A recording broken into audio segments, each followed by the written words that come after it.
Hello again everyone, it's Tour Underground and I'm back with another tutorial, and this time I'm going to be covering on how to write and compose dubstep and complextro drops. And sorry it's taken so long for me to make this video. I've been quite busy with making and practicing my live dubstep video that I posted earlier this week, and then my computer broke down and it was having issues, but I fixed it, and I'm going to be back on this weekly schedule, hopefully. So, as I said, what I'm going to be doing in this video is showing you 3 ways I sometimes use to write and compose my drops that might help you if you're stuck or if you just need some help on how to do so. The first tip I have is sort of theoretical, but is still important for you to know. Then I'll give you 2 other practical ways to compose your drops that you can use right after you finish this video. So the first tip I have is just let the music happen. Now, I know you're probably thinking that that's the worst possible advice I could give you, but it's partially true.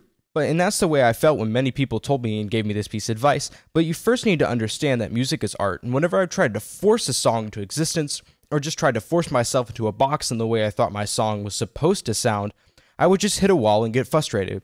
So if a song is going in a direction that's completely different than what you first intended it to, then just see where it goes. Some of the best musical ideas I've had were when I was able to just go with the flow and let the music and art just sort of happen. And also, don't be afraid to take your time. I've been known to spend months on a drop just to make it sound right, and that's okay. So now with the theoretical tip out of the way, let's go ahead and move on to something more practical. And that brings me to my second tip. Beatbox your drops. And no, you do not have to be a good beatboxer to do this. It's just to get a quick sketch out from what's inside your head onto an audio track, because unlike with a guitar or piano or other acoustic instruments, electronic music requires a lot of sound design and preparation for all the bass synths and sounds, which can take considerable time. And this method allows you to get something out quickly so you don't forget it. So say for example, you wanted to get some sort of drop with a sidechain pad. You could try something like this. And this is going to sound dumb, but it's just to show you what it sounds like. Or maybe something glitch hoppy. Or maybe that super trendy talking bass made with massive.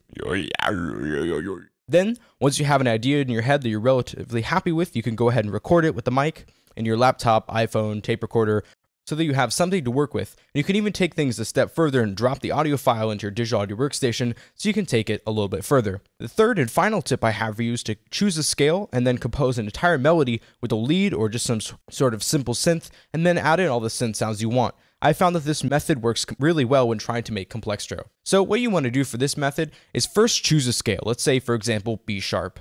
Actually, let's not do that one. Once I tried to write a song in that scale, in that key, and I found everything to be quite difficult. Everything was just sounding like it was in the key of C for some reason. But feel free to let me know if you have any better luck with that key than I did. But really, go ahead and just choose a scale and reason by creating a Neptune pitch adjuster, like I have right here, and then just selecting what scale you want to use, and then the yellow lights, right here, will just tell you what notes are in that scale. And if you don't know what a scale is, just think of it as a collection of notes that sounds good together. So let's go ahead and pick the scale of D minor, which I already have selected right here, and compose a simple melody.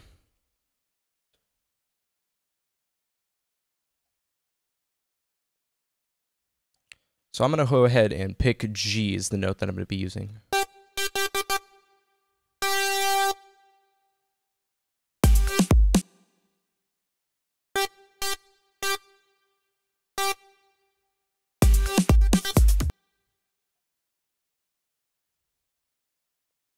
And by the way, this lead synth is the one that I had in my how to make a complextro lead synth tutorial, just in case you're wondering.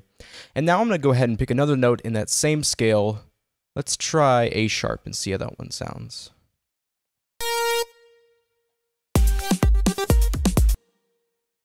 Over here.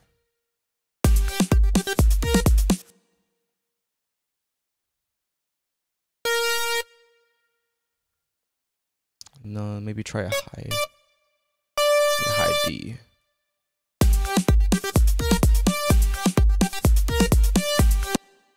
Okay, then now what we're going to do is go ahead and just take these sounds and plug them into these other synth sounds I have. So, we could try bringing this down. And you could just slice these MIDI clips and then Command J to join them.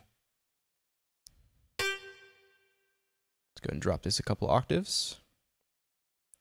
Down to G2.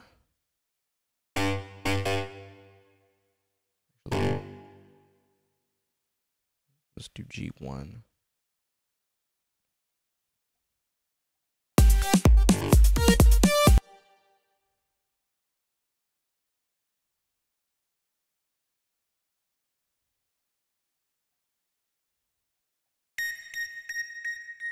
That's way too high, so let's go ahead and move it down.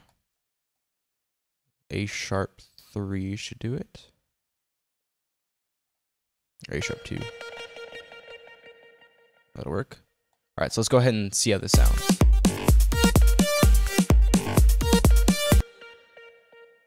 Okay, well this one doesn't sound quite as good as what I hoped it would, but it's just an example to show you how I sliced up the clips and then sort of plugged them in using that method. So this method will ensure that you have a melody that sounds good before you have to worry about all the synth sounds and their construction and placement. So that concludes my 3 tips on writing dubstep and Complextro drops. If you have any other tips that you'd like to add that might help people out, then go ahead and post them in the comments section below.